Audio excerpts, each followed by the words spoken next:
ይሄን የቀጠለ ነው ከባለፈው ቪዲዮ ጥያቄ ነቲ ሄሩምታ ታገቢኛለሽ?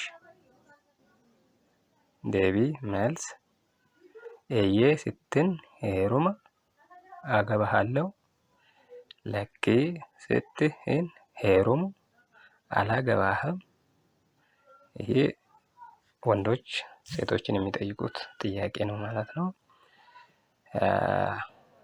ሴቶች ደግሞ ወንዶችን የሚጠይቁት ጥያቄ ነፉታ ታገባኛለህ?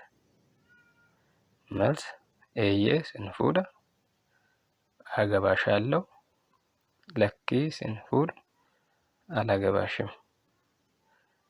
እነዚህ ደግሞ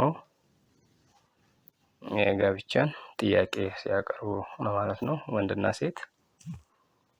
ሌሎች ጥያቄዎች የሚቀጥሉ በቀጣይ ቪዲዮ የምናያቸው ይሆናል። ከተመቻችሁ ሼር፣ ላይክ፣ ፎሎ፣ ኮሜንት ማድረጋችሁን እንዳትረሱ።